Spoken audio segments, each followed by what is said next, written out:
पूर्व जन्म के शुभ कृत्यों से सर्वथा संपन्न एवं पाप राशियों को अपने पुण्य प्रभाव से, भक्ति के सत्प्रभाव से पूर्णतो भावेन दग्ध कर चुके वो महान विभूति जिन्हें मिथिला में जन्म मिला, उस कालखंड में, जिस कालखंड में भगवान श्री राम मिथिला में पधारे, उस कालखंड में जिन पुण्य श्लोका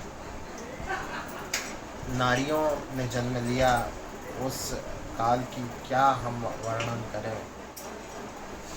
सभी ने भगवान श्री राम को पति रूप में प्राप्त करने की इच्छा की और सभी को गोपी भाव प्रदान कर दिया गया। इच्छा त्वरित रूप से तुरंत पूर्ण की। कितने ही पुरुष भी ऐसे होंगे जिन्होंने भगवान को पाने की इच्छा की और भगवान ने उन्हें गोपी भाव प्रदान किया।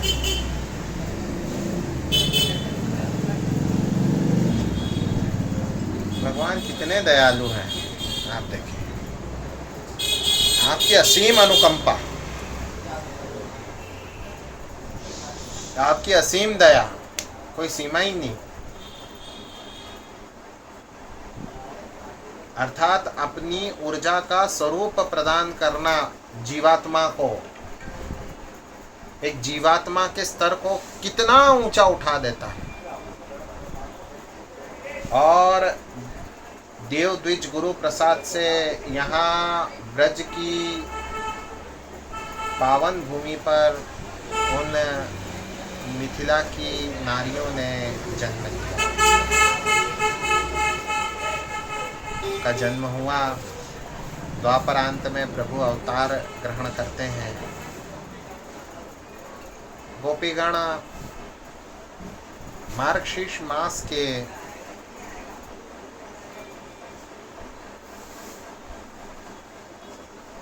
शुक्ल पक्ष में अनुष्ठान करके भगवती माँ कात्यायनी को प्रसन्न करने का उपक्रम आरंभ करती है। अनेकों स्थानों पर मत है कि आश्विन शुक्ल पक्ष से लेकर आश्विन शुक्ल पक्ष तक अनुष्ठान रहा, फिर अनवरत रहा आगे। पर मत जो भी हो, अपन तो मूल भगवान की सरस सुखमयी कथा सुनते हैं। अब गोपीगण प्रातःकाल सूर्योदय के पूर्व उषा काल में स्नान पूजन करना है और इसलिए नदी में प्रविष्ट हुई। और नदी में प्रविष्ट होकर के स्नान कर लिया।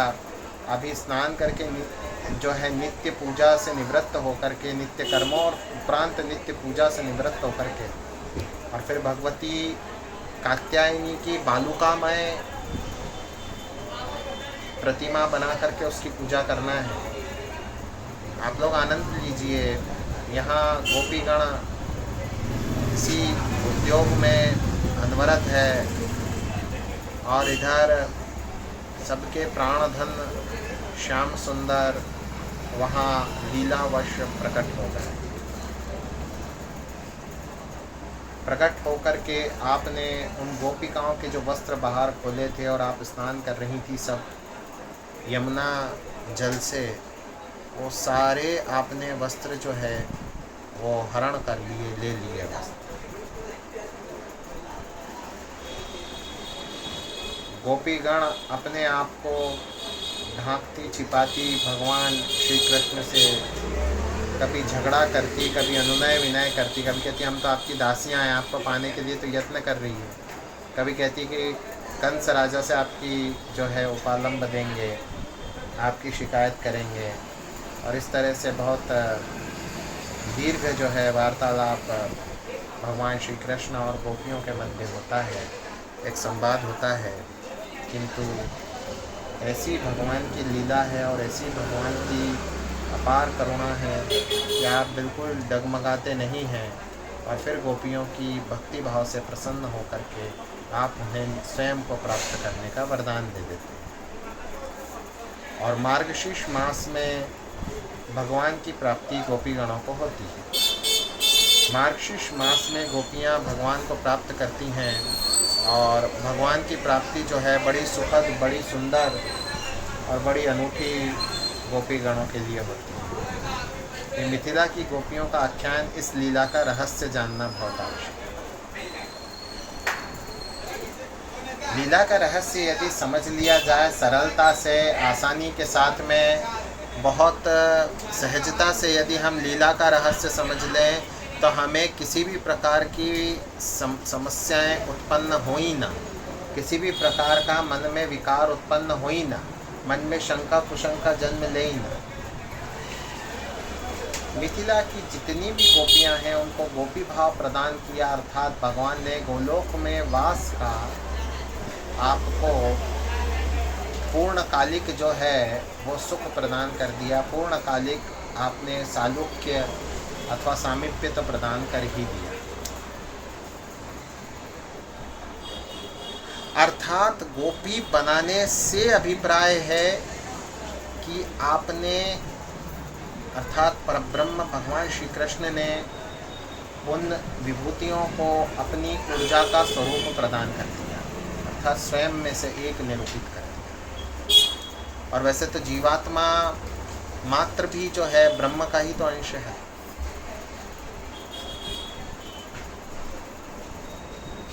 इधर गोपीगण जो है उनको परमात्मा की प्राप्ति हुई। पूर्व में हम जिनकी कथा सुन चुके हैं, वो चाहे शुद्ध स्वरूपिणी गोपियाँ हों अथवा दंडकारण्य वासी मुनिगण हों जो बंग देश के मंगल गोपियाँ उत्पन्न हुए थे, दोनों ने जो है वृंदा देवी की आराधना करके दोनों वर्गों ने अब भगवान की प्राप्ति। इधर भी प्राप्ति के लिए अनुष्ठान चलता है, लेकिन उस अनुष्ठान में बीच में परमात्मा प्रकट होता है, मध्य में परमात्मा प्रकट होता है। और जब परमात्मा के दर्शन हो गए अर्थात अनुष्ठान पूर्ण हो। देखिए जो देहाध्यास है वो जब छूटता है, अर्थात देह का आभास होना कि हमारा शरीर है, यह आभास होना, ये शरीर हम नहीं है। मूल विषय ये है कि ये शरीर हम नहीं है। ये जब आभास अंतर में, हृदय में प्रकट होता है, तब जाकर के योगी जनों की सी निर्मल मानसिकता प्राप्त होती है।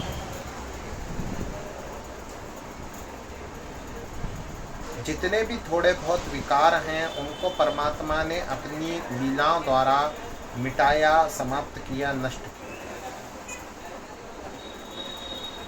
अब गोपीगण एक मानवीय शरीर न रहते हुए आप भगवान की दिव्य ऊर्जा में परिवर्तित हो चुके हैं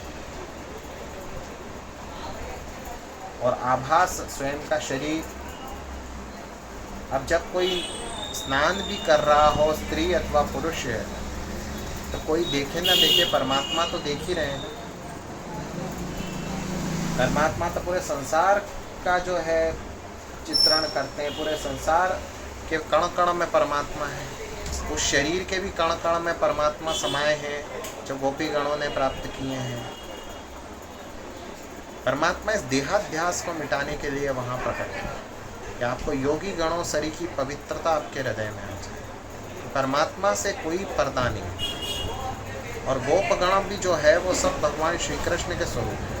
उनके सत्स्वरूप के दर्शन कीजिए, आप उनके वास्तविकता के दर्शन कीजिए, उनके यथार्थ के दर्शन कीजिए, उनके तत्व का दर्शन कीजिए, उनमें आनंद का आप अनुभव कीजिए, उनमें आप प्रेम का अनुभव कीजिए, उनमें आप अपने आराध्य का अनुभव कीजिए, उसमें आप ईश्वरत्व का अनुभव कीजिए और सर्वोपरि और सर्वप्रमुख उनमें आप ब्रह्मत्व का अनुभव कीजिए। यदि ब्रह्मत्व का अनुभव हो गया तो सब हो गया, है ना। ब्रह्मत्व का अनुभव हो गया तो ब्रह्म का भास होना अर्थात ब्रह्म ज्ञान प्राप्त होना, ये ज्ञान प्राप्त होना कि ये तत्व है और इसी तत्व से हम निर्मित हैं। हमारा ये देह निर्मित है, पंच तत्व है, पांच भौतिक देह जो है वो हमारा ये इन्हीं से निर्मित है। जो सामने स्वयं देह धारण करके खड़े हैं।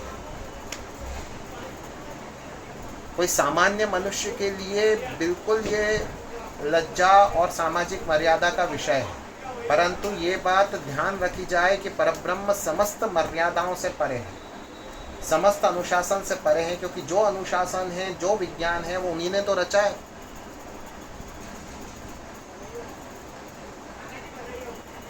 जी आप यहाँ से कल्पना करें कि कोई सृष्टि ऐसी होती होगी जहाँ बर्फ गर्म होती होगी, ठंडी भी है और एक समय पे गर्म भी है। तो ऐसी ऐसी सृष्टियाँ भी है, विचित्रताएं तो भरी हुई है। हमारी सृष्टि में बर्फ ठंडी होती है, कई स्थान पे ऐसा होता होगा कि रेगिस्तान के नीचे बड़ा जलाशय होता होगा और बिना पानी के लोग रहते होंगे। हमारे यहाँ ऑक्सीजन से चल रहे कई ऐसे लोग होंगे जहाँ कार्बन डाइऑक्साइड से जो है जीव पलते हैं, नाइट्रोजन से पलते हैं और नई गैसेस हों। अपनी एक छोटी सी बुद्धि सोच भी नहीं सकती है और वैसे लोग रचे हुए और वो उन सब के कण कण में समाये हुए हैं, ये सत्य है। और उनके पहचानने वाला पहचान जाते हैं और जब उन्हें पहचान लिया जाए तब बस वही वो दिखाई पड़ते हैं। और जब वही वो दिखाई पड़े गोपियों गणों को भी, ऐसा नहीं कि भगवान श्री कृष्ण एक दिखाई पड़ रहे हैं।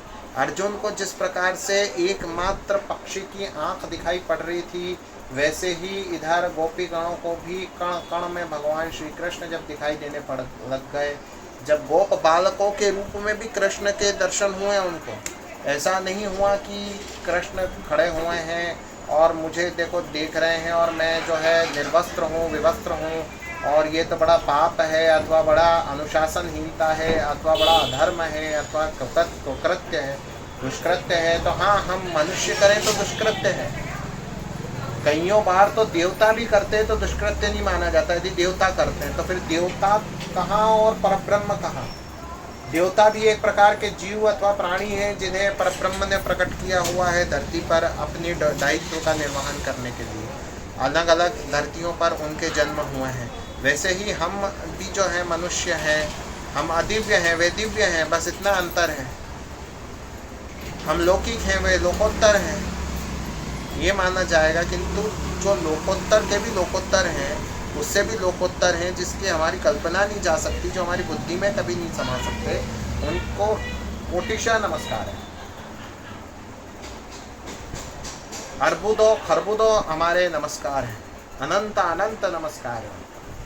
ये उनकी लीला है कि उन्होंने गोपी गणों को वहाँ उपस्थित रह करके, वहाँ पधार करके और ब्रह्म ज्ञान करवाया कि देखो कण कण में मैं व्याप्त हूँ, तुम में भी मैं व्याप्त हूँ, मुझसे क्या छुपा है क्या ढका है, जो तुम हो वही मैं हूँ। और जब ये भास हो गया तब रास का अधिकार। इसलिए भगवान ने ये चीरहरण लीला की और कोई इसमें जो है रहस्य नहीं है, दूसरा कोई भी इसका कारण नहीं। चीरहरण लीला का अगर कोई रहस्य है, यदि कोई रहस्य है तो वो है जो अभी अपन ने सत्संग किया। आज शरद पूर्णिमा की जो है सुंदर रात्रि है। आज भगवान ने एक रास आज के दिन भी रचाया था। भगवान अपिता रात्रि शरदोत्फुल्ल मल्लिका वीक्षरंतुम मनश्चक्रे योग माया मुपाश्रिता। रास पंचाध्यायी श्रीमद् भागवत का पहला श्लोक मैंने पढ़ा। तो रास भगवान ने भिन्न भिन्न रचाए हैं। ये मिथिला वासिनी गोपियों का जो रास है, उसके पहले भगवान ने चीरहरण की जो लीला की है, वो चीरहरण लीला का रहस्य है। उसके उपरांत भगवान ने उन्हें रास अर्थात स्वयं का स्वरूप प्रदान किया, उनके साथ भांति भांति की क्रीड़ाएँ की, लीलाएँ की, दिव्याति दिव्य लीलाएँ की, मधुराति मधुर लीलाएँ की और उन्हें गोलोक का में नित्य वास का अधिकार प्रदान कर दिया। तो ये ऐसी भगवान की लीला हुई। आप सभी को समझ में आया होगा, मैं समझता हूँ। श्री कृष्ण गोविंद हरे मुरारी, हे नाथ नारायण वासुदेव। श्री